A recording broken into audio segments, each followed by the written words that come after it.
Have you ever wondered who the real power players are behind the digital banking services we use every day? It's easy to think of these companies as just apps on our phones, but a massive amount of innovation, capital, and a few key people are behind them.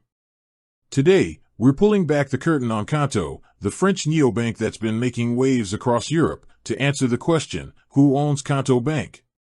The short answer might surprise you, because it's not a single entity, but a dynamic mix of brilliant minds and powerful investors. To truly understand who owns Qonto, we need to go back to its origins. The company was founded in 2016 by two entrepreneurs, Alexander Prat and Steve Anavy.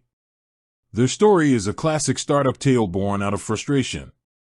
After selling their first company, an electronic cigarette business called Smokio, they found themselves struggling with the slow, outdated, and frankly, frustrating banking services available to them as a business. This experience sparked an idea to create a modern, user-friendly banking platform specifically for small and medium-sized businesses and freelancers. They wanted to build a bank that wasn't just a bank, but a full-fledged financial management solution. Alexander Prat, the CEO, and Steve Anavy, the president, are the visionary co-founders and the driving force behind Qonto.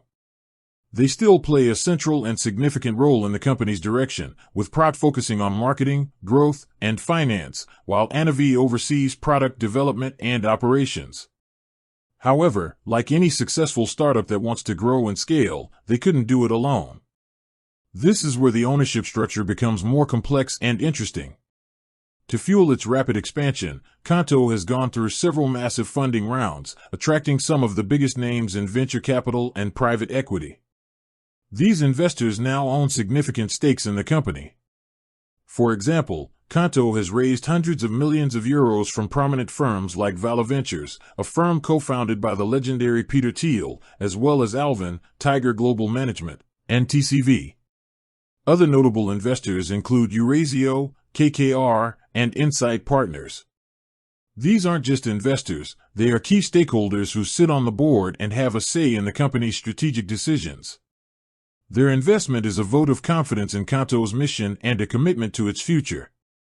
The company's ownership is therefore a collaboration between its founding team and a powerful syndicate of global investment firms. It's also important to note that Qonto is a privately held company. This means its shares aren't traded on a public stock exchange, so the exact breakdown of ownership isn't publicly available in the same way it would be for a company like Apple or Google. However, we know that the founders and early employees still hold a significant portion of the company, and their influence remains paramount. The rest of the ownership is distributed among the various investment firms that have contributed to its funding rounds.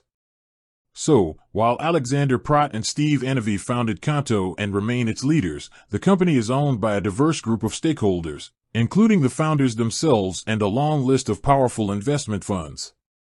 It's this combination of entrepreneurial vision and deep financial backing that has allowed Qonto to grow from a small startup into a European fintech unicorn, now serving hundreds of thousands of businesses. With that said, thanks for watching and until next time.